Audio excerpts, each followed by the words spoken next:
Hora de conferir os destaques da semana entre os julgamentos do plenário do Supremo Tribunal Federal, aqui na TV Justiça. É o Plenárias que começa agora.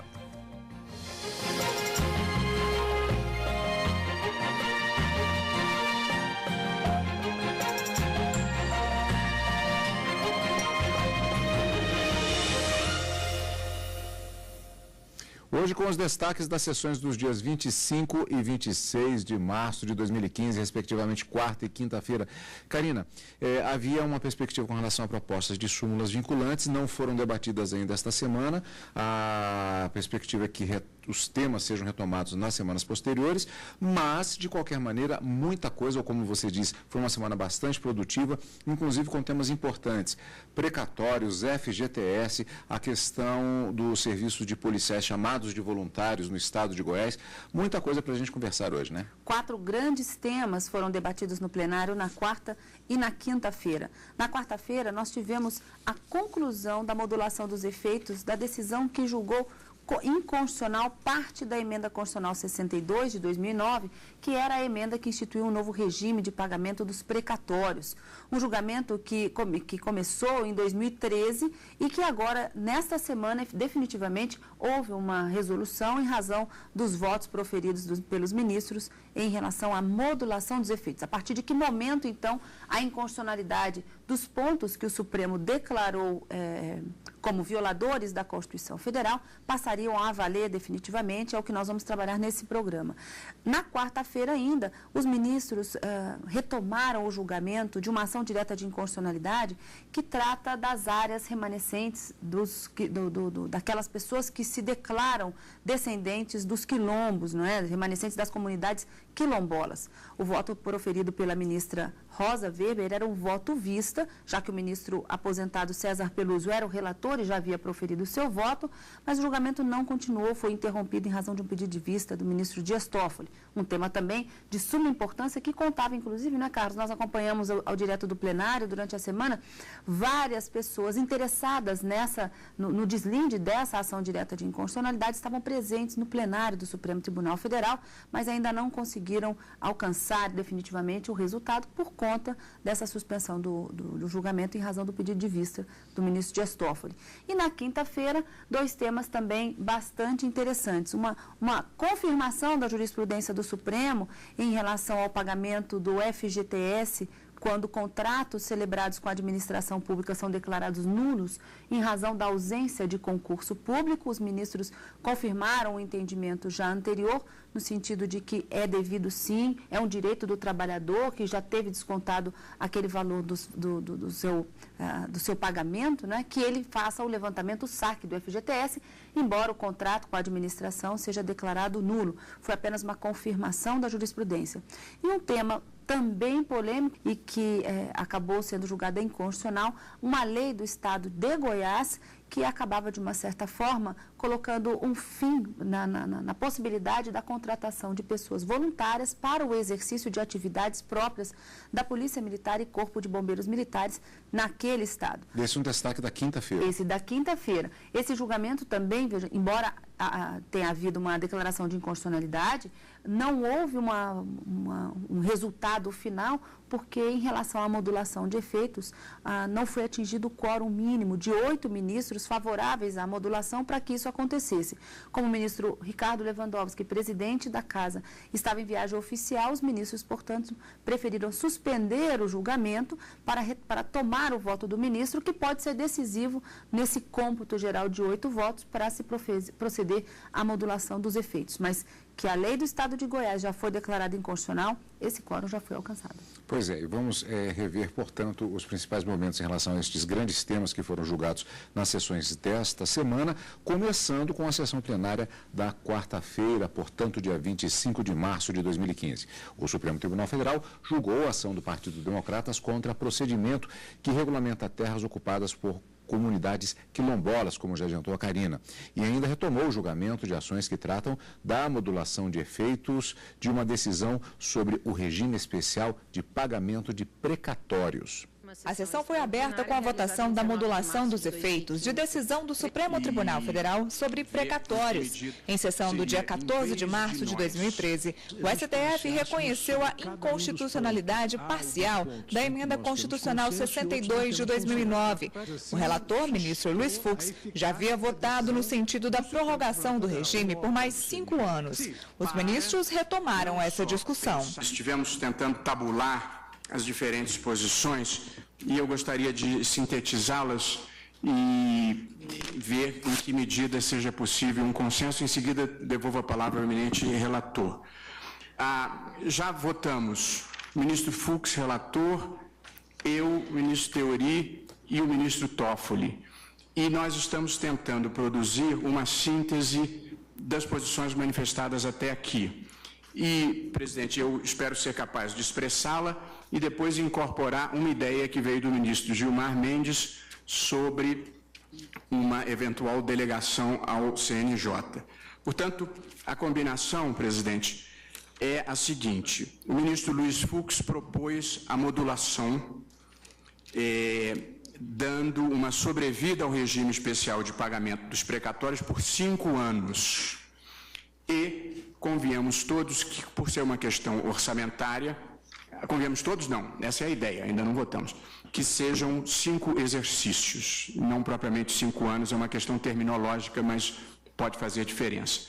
Segundo lugar, o ministro Toffoli, no seu voto vista, propunha que a eficácia ex nunc dada à declaração de inconstitucionalidade fosse utilizado como marco temporal a decisão da questão de ordem e não a decisão na ação direta de inconstitucionalidade. Em uma das propostas, o relator sugere que o CNJ faça um levantamento da situação do pagamento de precatórios pelo país e faça propostas para que o STF trate do tema.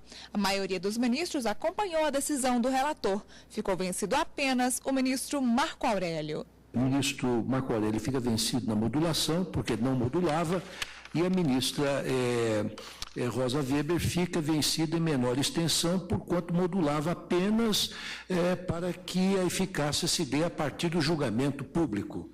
Os demais acolhem a proposta conjunta do ministro Barroso, do ministro Toffoli, do ministro Fux, nos termos em que foi veiculada, retificando-se quanto ao item 7º. A Corte retomou o julgamento sobre a ocupação de terras quilombolas. A discussão é sobre a constitucionalidade do decreto que regula o critério de identificação das comunidades quilombolas. O questionamento foi feito pelo Partido Democratas, que alega que o decreto invade competência reservada à lei. Em seu voto vista, a ministra Rosa Weber julgou improcedente o pedido, considerando válido o decreto. Entendo que o artigo 68 do ADCT inegavelmente assegura um direito específico e fundado diretamente no texto constitucional. Rememoro o seu teor. Aos remanescentes das comunidades dos quilombos que estejam ocupando suas terras é reconhecida a propriedade definitiva, devendo o Estado emitir-lhes os títulos respectivos. Decomposto analiticamente este texto, extraio 2 categorias de enunciados constitucionais. Primeiro, uma disposição substancial, assegurando um direito fundamental, um direito de propriedade qualificado. Ou seja, aos remanescentes das comunidades dos quilombos que estejam ocupando suas terras, é reconhecida a propriedade definitiva. É um direito fundamental, um direito de propriedade qualificada. Segundo, uma ordem ao Estado para que pratique determinado ato necessário ao direito fundamental assentado, ou seja, a expedição dos títulos respectivos. Quanto ao primeiro enunciado, aos remanescentes das comunidades dos quilombos que estejam ocupando suas terras, é reconhecida a propriedade definitiva, a norma não prevê direito potencialmente exercível em momento futuro incerto, dependente de lei, a meu juízo. O direito fundamental subjetivo está consagrado no próprio preceito constitucional transitório. O sentido extraído da norma constitucional, porque de eficácia plena, é inverso ao que se extrai da leitura de uma norma de eficácia limitada. A norma constitucional definidora de direito fundamental não assenta incumbência ao legislador. Ao contrário, desde que promulgada a Constituição, fixa limite à atuação legislativa, de tal modo que nenhuma lei que venha a ser editada poderá frustrar ou restringir o exercício dos direitos nela, norma constitucional, afirmados, por absoluta incompatibilidade com a ordem de direitos estabelecida. Mas o ministro Dias Toffoli pediu vista para analisar a questão. Senhor presidente, em relação a, sem prejuízo, evidentemente, dos colegas que votam antes, no caso o ministro Teori não vota, porque já há o voto do ministro Peluso, mas o ministro Barroso e o ministro Fux, sem prejuízo de Sua Excelência querendo fazer a manifestação na ordem, mas eu já adianto que eu vou pedir vista, senhor presidente. Bom, portanto, vamos fatiar os temas. Vamos começar primeiro com este segundo tema, que não foi concluído ainda, exatamente a partir do pedido de vista do ministro Dias Toffoli, mas eu lhe perguntaria, Karina, porque houve a divergência manifestada pela ministra Rosa Weber. Qual foi a base da argumentação? Inclusive, um detalhe, a ministra fez até aquela observação de que, como o próprio ministro Marco Aurélio faz, ela citou isso no plenário, ela fez questão de deixar bastante claro, expondo detalhadamente o respectivo voto, o que nem sempre é necessário, às vezes até por uma questão de economia de tempo, às vezes os votos são rápidos, mas ela, como divergia, ela fez uma longa exposição a respeito desses pontos. E quais foram eles que a levaram a divergir do voto apresentado pelo relator? Vamos assim por partes, então. O ministro César Peluso, como eu disse no início, ele já havia proferido o seu voto no sentido de se declarar a inconstitucionalidade do decreto, entendendo que teria havido uma violação ao chamado princípio da reserva legal. O princípio da reserva legal dispõe que para que haja uma regulamentação é preciso que haja uma lei, portanto, para que seja ela regulamentada. O que o decreto presidencial teria feito teria sido uma regulamentação direta da própria Constituição. E para o ministro César Peluso, isso não poderia acontecer. Então, teria que haver uma lei regulamentando a Constituição e o decreto presidencial regulamentando a legislação. Não havendo a legislação, o decreto, ao tentar regulamentar diretamente o texto constitucional, incorreria, portanto, numa violação desse princípio chamado da reserva legal, e aí ele considerava inconstitucional, mas também modulava os efeitos da sua decisão para entender que até o momento em que o julgamento fosse realizado, aqueles títulos ou terras já reconhecidas nos termos do decreto permanecessem bons, firmes e válidos, não é? Aqueles reconhecimentos, mas que a partir do julgamento isso não poderia acontecer mais em razão da inconstitucionalidade. Muito bem. Essa semana veio a ministra Rosa Weber com o seu voto vista, justificando, inclusive, que quando havia pedido vista em 2012, 5 dias após o pedido de vista, o processo já estava pronto para retornar ao plenário, e isso só aconteceu agora nessa semana, com a inclusão do processo na pauta. Mas a ministra Rosa Weber divergiu em vários pontos em relação ao que o ministro César Peluso havia decidido. Para ela, não haveria nem inconstitucionalidade formal e nem muito menos uma inconstitucionalidade material. Em relação à inconstitucionalidade formal, a ministra disse o seguinte: o decreto presidencial, ele pode sim regulamentar essa matéria e, na verdade, ele traz apenas algumas regras, como que ela coloca? Algumas regras administrativas para dar efetividade ao direito que a própria Constituição garantiu a esses remanescentes das comunidades quilombolas. Então, ela diz que o artigo 68 do Ato das Disposições Constitucionais Transitórias, que dá o direito a essas pessoas, trata-se de uma norma constitucional de eficácia plena, autoexecutável, não prescinde de lei para regulamentá-la. Se não precisa de lei para regulamentar, o decreto poderia trazer as regras para o procedimento do reconhecimento dessa identificação, dessa emissão de títulos para essas determinadas pessoas. Então, nesse ponto, ela afasta o argumento da inconstitucionalidade formal, divergindo do ministro César Peluso. Em relação à inconstitucionalidade material, o que se arguía nessa ação direta era de que esses remanescentes, né, das comunidades quilombolas, eles seriam inconstitucional a autoatribuição, você autodeclarar-se descendente dos remanescentes dos quilombos. E para a ministra Rosa Weber, citando inclusive a Convenção Internacional que criou a Organização Internacional do Trabalho, que é uma convenção que foi internalizada no direito brasileiro e, portanto, é lei aqui dentro do Estado, nenhum Estado, na verdade, pode recusar que uma pessoa negar uma identidade, disse a ministra, negar a identidade a um povo indígena ou tribal que assim se declare como tal. Então, a própria Convenção Internacional da Organização Internacional do Trabalho, ela diz que o Estado não poderia recusar essa autoatribuição e, portanto, não haveria também, de forma alguma, qualquer inconstitucionalidade material no decreto editado pela Presidência da República pelo Poder Executivo. Como a gente disse, o julgamento foi interrompido em razão de um pedido de vista do ministro Dias Toffoli. Esse tema deve retornar ao plenário, vamos aguardar mais um pouquinho. Outro destaque da quarta-feira foi a questão dos precatórios. Como vimos, houve uma síntese que foi feita pelo ministro Roberto Barroso de propostas que foram apresentadas, a primeira delas do relator, que não é o ministro Roberto Barroso, é o ministro Luiz Fux. Ali tivemos uma síntese, houve contribuições também do ministro Teori Zavascki e do ministro Dias Toffoli. Na verdade, inclusive, nem todas as propostas foram aceitas, mas algo foi fechado efetivamente.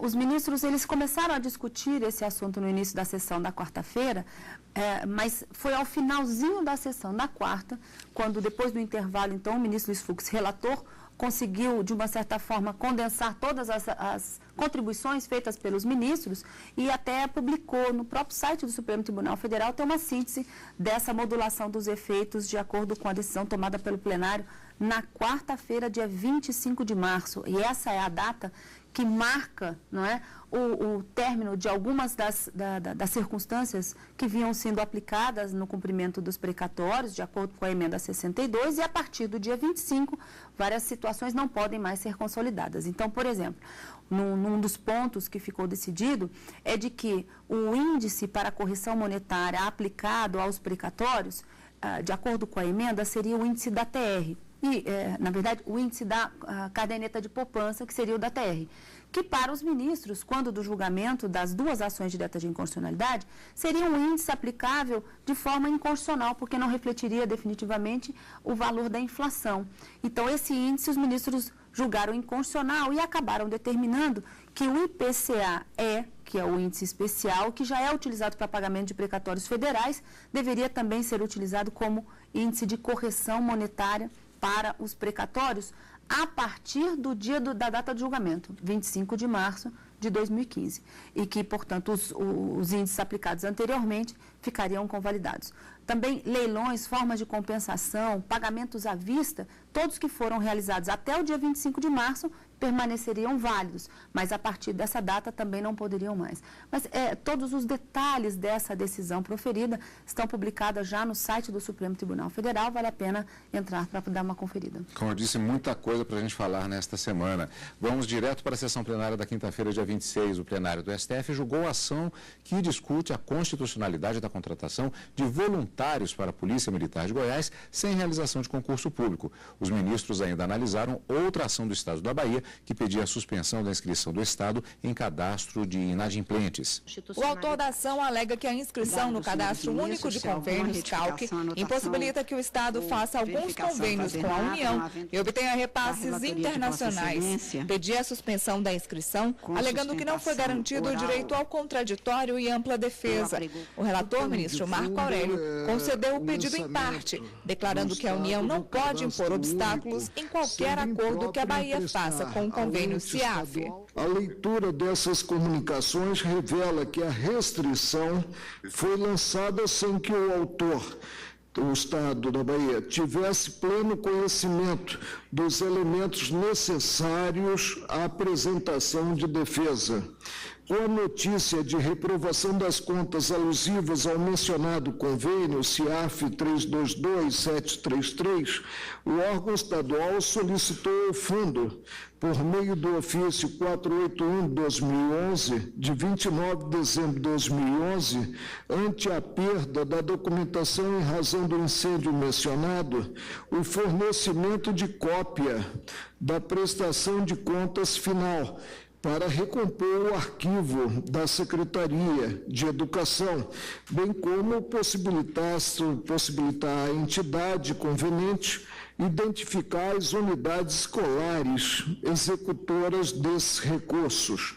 O ente federal, em resposta veiculada no ofício 29/2012, de 30 de janeiro de 2012, informou o encaminhamento dos documentos e alertou para a configuração da situação de inadimplência a partir de 4 de fevereiro de 2012, caso não ajustadas as contas.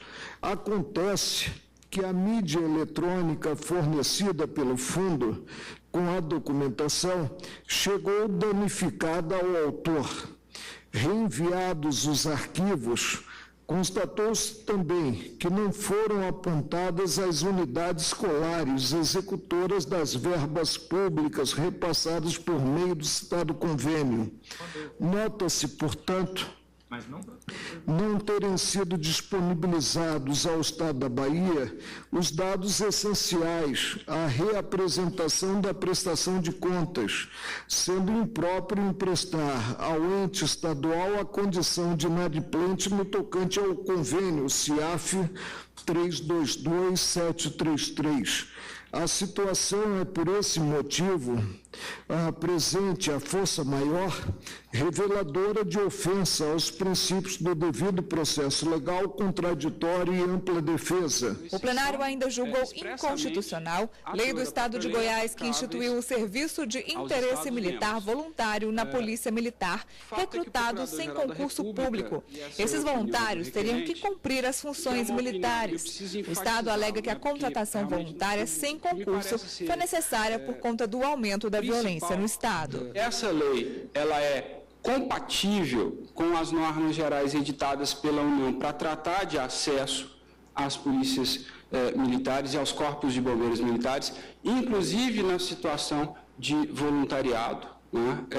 Nós não estamos tratando aqui de militares de carreira, mas de militares temporários. O relator, ministro Luiz Fux, discorda dos argumentos do Estado de Goiás, alegando que esse tipo de contratação não pode ser feita sem a realização de concurso público e porque somente a União pode legislar sobre o tema. Eu inicio as minhas digressões enfrentando o alegado vício de inconstitucionalidade material da norma. Pela própria leitura da lei, percebe-se que, em verdade, o que se intentou foi a realização de um corte de gastos ou uma redução expressiva de custos relacionados com a segurança pública do Estado.